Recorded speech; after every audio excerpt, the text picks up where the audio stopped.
Kamusta mga kasikatan? This is Miggy7215. As of this month, not only Saturdays will be doing it, also on Monday. Saturday is going to be our regular uploading schedule. Then Monday will be the additional day only for a specific program na gagawin natin. It's actually continuation ng Art Sikat.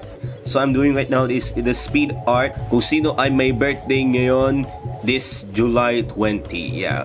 So we'll be doing art Mondays.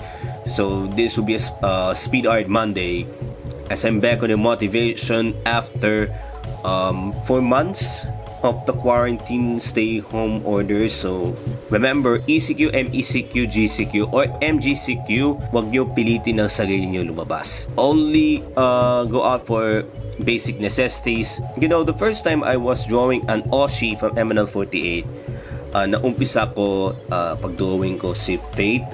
That is actually supposedly that video has to be played part of the animate your story, so it has to be moved further.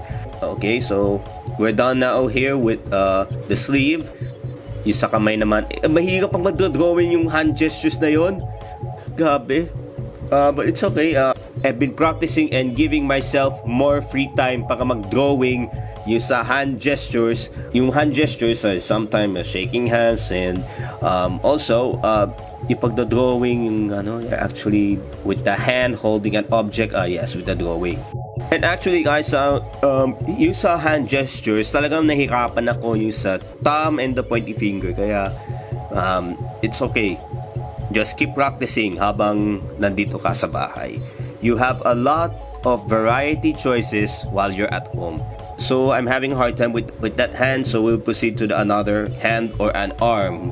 So yung actually pababa yung kahit i-wave lang konti ang braso.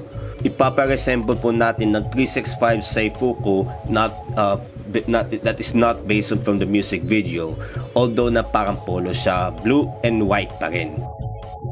I had an idea with that. Yung parang you've been using parang pointy finger lang, yung parang gun pose pa rin yun. So she just doing it with 2 fingers, yung parang ginagawa yun. Talaga nahihirapan talaga ako sa mga ganito bagay. Okay, and last but not least, gagawin po siya ng hair. So ito na yun, okay na po yung hair. So I'm done with the sketch. Last month, di ba napasilip po natin ang teaser trailer about the chain. Yung pa pala yun, I thought some of you ay naglalaro ng Five Nights at Freddy's. Talagang hindi ko naglalaro yan. And here's my short reaction even though I haven't watched the video. Tapos may sinabi or else, click natin yung video. Tapos yung pa pala, akala ko may nagwala na tao. Tapos yung sinabi ng viewers, there's something na nakakatakot rin talaga. Sabi, hulipatan yung camera na yan. I-close natin yung mga pintuan bago dumating ang jump scare. But anyhow, you only have a limited power as a security officer na kung gusto ni pasara lahat yung mga pintuan, tapos patayin natin yung mga ilaw, then check time to time hanggat sa pag-ubos ng power nyo. So dapat ginagawa mo yan until it reaches to 6 in the morning.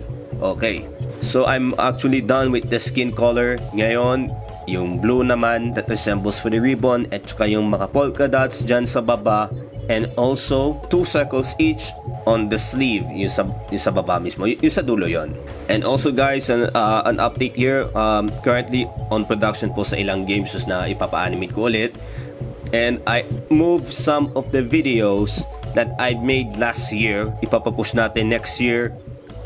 Some of them may last until 2022 or 2023 para hindi mahirapan sa paggawa ng mga videos. The time it got resumed, we saved more videos than what we have for the library. The finished product of this art will be posted via DeviantArt.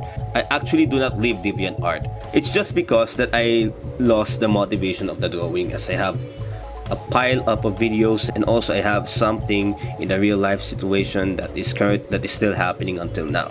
So heto na yon. So natapos na po yung drawing na si Roy. Sino kaya may birthday na yon? Okay, the answer is Sheki. Happy birthday.